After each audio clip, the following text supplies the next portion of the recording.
আমার নাম আতিয়ার ব্যাপারী, আমার গ্রাম কুনিয়া, থানা জেলা মাদারীপুর।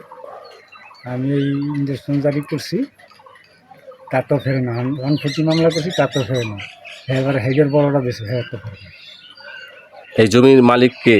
আমি মানে ওই যে হাগু। এটা কি তারা মালিকানা আছে? না না না, তাদের কোনো কাগজ নেই। জোরপূর্বক করতেছে? জোরপূর্বক করিয়া উঠেছে 3 বছর ধরে। আচ্ছা, এটা মানে কাদের কারণে উঠেছে? উঠাইছে টাকা দলে বলে লোক বেশি, এই জন্য। আর আমি তো একা। আপনি এটা কি আইনগত মামলা করছেন বা? হ্যাঁ, মামলা করছি, হাতে ফেরে না। মামলায় কি হয়েছে? রায়, কোনো রায় পাইছেন? রায় পাইছেন? হ্যাঁ, এডিসি করে রায় আমি বেশি। তারপর এরপরে ফেরে না, এরপরে ওই যে আবার এখন আদালতে মামলা করছি, তা তো ফেরে না। আদালতে মামলার কি রায় হয়েছে কোনো? এখন থেকে রায় হয় নাই। আচ্ছা, 145 করছেন? 145 মামলা করছি, তা তো ফেরে না। হ্যাঁ, কালকে রাত্রে 12টা বাজে ওই দারোগার আমি ফোন দিছি, ওরা কাজ ধরছে 12টা বাজে। আমি দারোগারে ফোন দিছি, এসে দারোগায় কয় এখনই রাইতে কাজ ধরছে। হ্যাঁ, আমি কইছি স্যার। কয় তাহলে আমি কী করতে পারি? আমি আপনি একটু জানাই রাখলাম, আপনি কিছু করা লাগবে না এই রাইতে।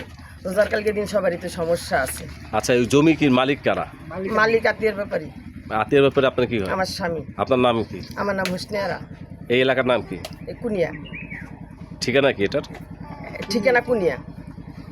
কাজ করতে আছে, এই যে ঘরটা যে দিতে আছে, মনে করেন এই ঘরটা দেওয়ার পক্ষে থেকে যে সময় ইট গাঁথা শুরু করছে, আমি 4 বের পুলিশ আনছি। তারপর তারা ভাইব্রেশন মামলা আছে, কোর্টে আছে মামলা, ইনজেকশন জারি করা। আচ্ছা, এটা কি চান আপনার? আমরা এটা আমরা ন্যায় বিচার চাই। আপনি কি আবুল কালাম ব্যাপারী?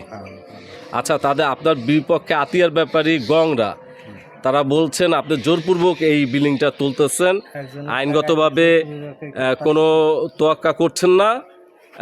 প্রশাসন এসেছিল, আপনারা রাত 12টা হলেই কাজ করেন। ঘটনা কি সত্য না মিথ্যা? না না, আমরা কাজ করি না। কাজ করেন না? না, আপনারা কি কোনো নোটিশ পেয়েছেন কাজ বন্ধ করার জন্য? পাইছি।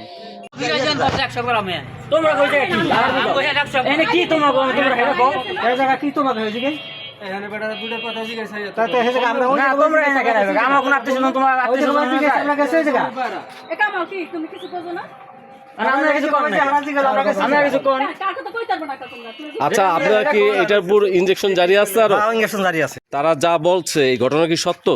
সত্য। জোরপূর্বক ঘর উঠে যাচ্ছে? সত্য ভাই? সর্ব করে রাত্রে, সব রাত্রে করছে এই ঘরগুলো দিয়ে মানা করছে, এরপরে ঘরে নেই। এই জমি তারা কিভাবে দাবি করে? কোনো কিছু না, শক্তি। একটা শক্তি দেওয়া জোরপূর্বক জমি খেয়ে ফেলাবে? এই দেশ আছে এখনো? হ্যাঁ, এই দেশ আছে স্যার। আমারও দলিল থাকলেও খাইয়ে দেবেন না, এইগুলো কথা। এটা কি চান আইনগত? হ্যাঁ, এটা আইনগত ব্যবস্থা চাই।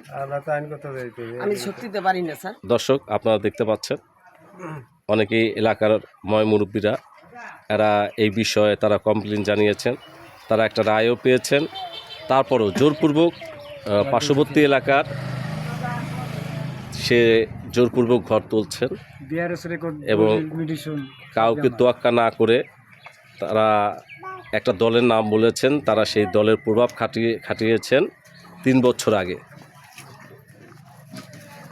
আমি সেই দৃশ্যগুলো আপনাদের দেখাচ্ছি, আপনারা আমার সঙ্গে থাকুন।